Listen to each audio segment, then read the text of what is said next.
자, 함께 만드는 안전한 세상. 오늘은 자동차 안전하게 타기 시간이죠. 그동안 내가 타는 자동차여도 이건 진짜 모르겠다 하는 그런 자동차에 대한 각종 궁금한 점들 많으셨죠, 여러분들? 그래서 오늘 자동차 안전하게 타기 시간에서는 이런 궁금증들을 명쾌하게 풀어드리겠습니다. 자, 애니카랜드 문학점 대표 고동원 명장 스튜디오에 나와주셨네요. 고 명장님 안녕하세요. 네, 안녕하세요. 예, 어떻게 잘 지내셨어요? 예. 알겠습니다. 자, 아니 명장님 오늘 그 방송 1부 때부터 제가 질문을 여러분들 질문 주십시오 했는데 질문이 벌써 좀 여러 개가 와가지고 네. 바로 그냥 본론으로 그냥 들어가도 될까요? 예. 예, 그런데 들어가기 전에 네. 제가 2주 전인가요? 그때 제가 명장님 저희 스튜디오에 오셨을 때 제가 그 저희 게시판을 핸드폰으로 찍어놨던 질문이 또 있었어요. 우리 예, 청취자분들이 주셨던 질문. 예. 그걸 먼저 좀 질문을 드리면서 오늘 질문들 이어가도록 하겠습니다. 저는 이거 저 명장님 진짜 리얼하게 가니까요. 좀 각오하시고요, 명장님. 질문이 상당히 많습니다. 괜찮습니다. 예, 좋습니다.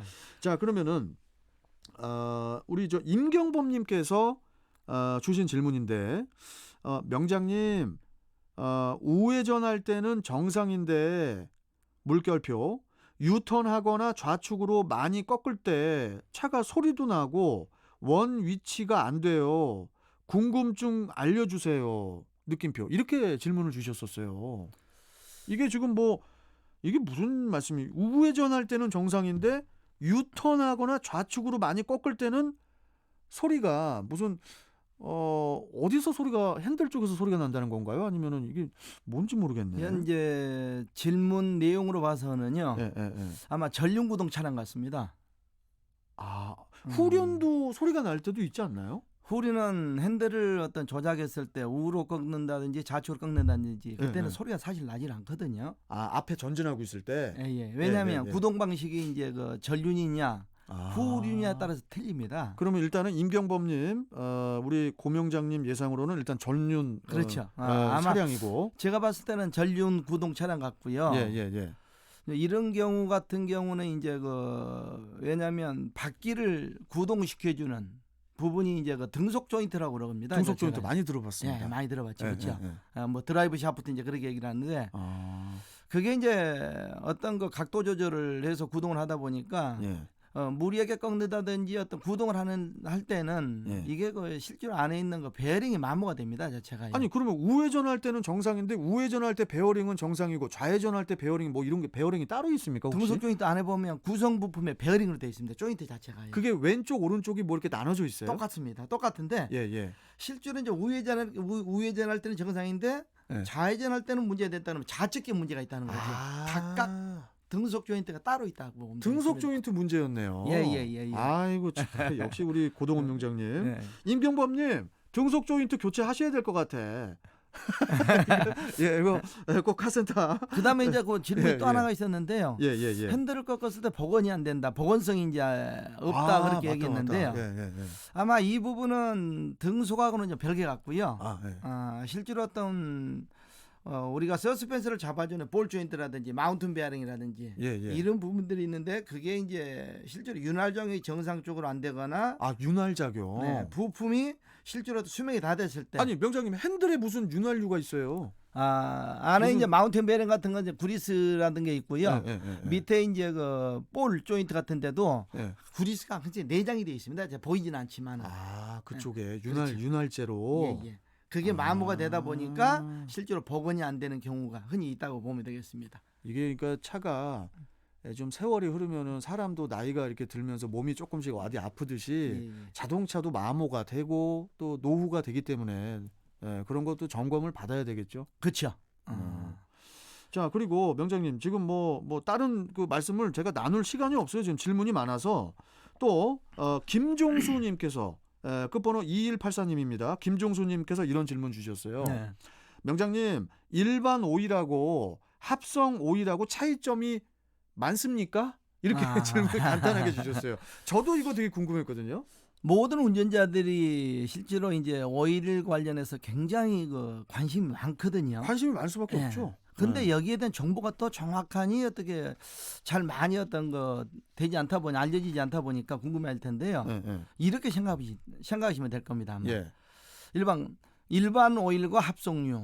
그럼 우리가 어떤 거 물을 봤을 때 물을 기준했을 때 수돗물 같은 거 수돗물과 증류수라고 비교하시면 될 거예요. 아니 일반 오일이 수돗물입니까? 증류수입니까? 일반 오일은 이제 광유 그러면 일반 오일이 이제 광유라 그러거든 자체가요. 거기가 왜 뭐 발굴광이에요? 아니면 광이 왜 들어가는지 모르겠네. 일반적인 어떤 오일 종류를 써서 이제 우리가 이제 원유를 채취해서 만드는 이제 기름인데 자체가요. 예. 원유를 정제해서 이제 쓰는 기름인데 원유를 증류하는 과정에서 제일 마지막 전 단계가 이제 실제로 이제 광유라고 그럽니다 자체가요. 마지막 전 단계가. 그렇죠. 그래서 일반적인 오일은 이제 광유, 미네랄 오일이라고 하는데 이런 경우 같은 경우는 대부분 뭐냐면 불순물이 많습니다. 정제가 안 됐다는 얘기죠. 그래서 제가 아까 얘기했던 게 수돗물을 비교했던 부분이 거기에 있었던 거고. 그다음에 합성유 같은 경우는 일반적 광유를 이제 정제하는 과정에서 전 단계. 전 단계. 아주 이제 깨끗하다는 얘기죠. 더 정제를 더 하는 거예요. 그래, 정제를 해 가지고 그래요. 일반 뭐 산화 어떤 방지제라든지 여러 가지 이제 첨가물을 합성해서 넣기 때문에 그래서 이제 합성유라고 얘기를 하죠. 근데 그건 순수하니 이제 아주 청결하고 고급유라고 보면 되겠습니다. 뭐 이런 표현도 적절할지 모르겠습니다만은 그냥 일반 짜장하고 간짜장하고 그 차이라고 생각해도 됩니까? 좀 간짜장이 더 맛있지 않나요? 근데 그 부분은 약간 좀 다르게 표현해야 될 것 같은데. 그건 아니니까 죄송합니다. 그것도 솔직히 저도 말씀 드리면서 아닌 것 같아가지고 좀 뜨끔했어요. 죄송합니다. 자, 그러면은 또 오늘 그 게시판에 온 질문들 좀 볼게요, 명장님. 먼저 쭉 좀 내려보겠습니다. 이분은 뭡니까? 우리 저 7178님께서 고동원 명장님 어제 캠 교육생입니다. 어제 무슨 교육이 있으셨나 봐요. 강의 잘 들었습니다. 말씀 중에 어제 그 강의 말씀 중에 경유 차량 흡기 세척 시기와 연료 필터 교환 시기 좀 알려주세요. 그리고 요즘 경유 차량 연료 필터 자가 정비가 가능한가요? 고동원 명장님 항상 좋은 말씀 감사합니다. 이렇게 문자를 주셨네요. 그분은 제가 교통연수원에서 연수생이시구나. 강의를 했을 때 그분이 아마 관심 있게 들으신 분 같습니다. 우리 저 고동원 명장님 찐팬이신 것 같네요. 여기 또 이렇게 또 여기까지 또 문자 주시고. 근데 실제로 보면 이제 어떤 거 경유 디젤 차량 같은 경우는 이제 연료 필터 자체가요. 실제로 굉장히 관리를 잘못했을 때는 치명적이거든요. 경유 차량 연료 필터. 그렇죠. 이제 가솔린 차량 같은 경우는 연료 필터를 교환하지 않습니다. 제가 알기로 가솔린 제가 고동원 명장님한테 배웠거든요. 뭐냐면은 가솔린 차량은 연료 필터가 그 연료 탱크 안에 들어가 있습니다. 맞습니다. 그래가지고 교체할 이유가 없어요. 맞죠? 맞습니다. 근데 이제 경유 차량 같은 경우는 이제 뭐 자가 정비가 가능하는지 안 하는지 이제 물었는데요. 실제로 어떤 거 설치 위치에 따라 다르다고 보면 되겠고요. 엔진 룸에 설치되어 있는 경우 같은 경우는 실제로 자가 정비하기 힘듭니다. 자체가요. 엔진 안에 룸 안에 이제 설치되는 경우 힘들고요. 그다음에 이제 현재 1톤 화물차 같은 경우, 포터나 봉고차 같은 경우는 운전석 뒤 밖에 밖에 쪽에 흙바지 뒤쪽에 있거든요. 연료 필터. 맞아요. 많이 이렇게 겉으로도 보이더라고요. 그렇죠. 눈으로 보인다는 얘기죠. 연료 필터가. 그래서 겨울철 되면 이 부분 같은 경우는 이제 초겨울 되기 전에 밑에 보면 하얀 드레인 플러그라는 거 있습니다. 제가요. 그거는 이제 왼쪽으로 2, 3회 정도 돌리면 혹시 수분이 포함이 돼 있다면 물이 흘러내릴 것이고요. 그러겠죠. 그래서 그것은 자가 정비에 이제 가능한 부분이기 때문에 이거는 또 솔직히 좀 이렇게 좀 화면으로 이렇게 좀 그 부속을 이렇게 보여드리면서 설명을 드리는 게 더 편할 텐데. 그게 안타깝습니다. 그러니까 참 너무 안타깝습니다. 그래서 자가 정비할 수 있는 부분도 1톤 봉고 같은 건 할 수 있지만은 엔진 룸에 설치되어 있는 것은 힘들다는 얘기죠, 제가요. 그렇게 이제 판단하시면 되겠습니다. 지금 저 시간 관계상 또 질문을 또 다른 분 질문으로 또 들어가야 돼요, 병장님. 어디 계셨지? 여기 계시네. 저 3488님께서 차량 문의하고 이제 가로를 치면서 중고차 구매 시 꼭 봐야 할 것들 좀 알려주시면 고마울 듯한데요. 특히 요즘에 핫한 전기차를 중고로 구매를 할 때 반드시 체크할 항목은요? 하면서 물음표 이렇게 찍어주셨거든요.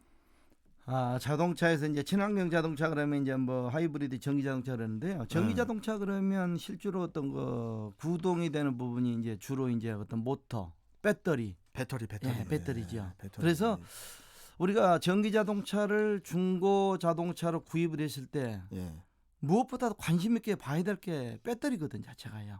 그러니까 전기차는 느낌이 꼭 아니 다 다른 차를 그러니까 배터리가 많이 다른 차를 그걸 어떻게 샀다가 또 배터리 교환하려면 그거 또 수백만 원, 수천만 원 들 수 있는 거 아니야? 막 이러면서 걱정이 많거든요. 우리가 지식이 많이 없어요, 정보가. 그래서 이제 전기 자동차 이제 배터리 그러면 대략 이제 그 차종에 따라 틀리지만은 보증 수리해 준 게 7년에 10년이거든 자체가요. 그래서 내가 중고 전기 자동차를 사용했을 때 거의 9년 된 전기 자동차를 산다 그러면 어떻게 돼요? 그러면 실제로 1년밖에 안 남았잖아. 배터리 보증 기간이. 그거 기간을 잘 봐야겠군요. 그렇지. 배터리 기간을 제일 잘 봐야 되겠죠. 보증 기간, 배터리 보증 기간. 그 지나버리면 내 자비로 해서 이제 어떤 배터리를 구입을 해야 되기 때문에 배터리 보증 기간 지난 차는 아마 그 뭐 중고차 시장에서도 되게 싸게 팔리겠죠. 그러겠죠. 배터리 가격은 배제 한 채, 그냥 껍데기 가격만 받아야 되는 상황이잖아요. 맞습니다. 배터리도 지금 현재 가격이 많이 내려갔죠 지금은. 전에는 1,000만 원 정도 하는데 지금 한 500만 원 정도. 나라에서 이제 지원금도 있고 하니까. 우리 저기 3488님 일단 전기차 중고로 구매할 때요. 뭐 다른 것도 다 중요하겠지만은 일단 가장 먼저 배터리 보증 기간 꼭 확인하시면서 차량을 고르시면은 일단 그게 일단은 제일 중요할 것 같습니다. 자, 명장님 질문이 많은데 벌써 시간이 돼서. 벌써요? 예, 이거 저 질문 Q&A로 가니까 시간이 그냥 금방금방 번개 무슨 콩고 먹듯이 지나가네요. 명장님. 오늘 말씀은 여기까지 듣고 아쉽지만 다음 시간에 또 Q&A 또 뭐 또 진행 또 해보도록 하겠습니다. 오늘 말씀 잘 들었습니다. 네, 감사합니다. 자, 지금까지 한국폴리텍대학 자동차학과 교수 겸 애니카랜드 문학점 대표 고동원 자동차 명장과 함께 했습니다.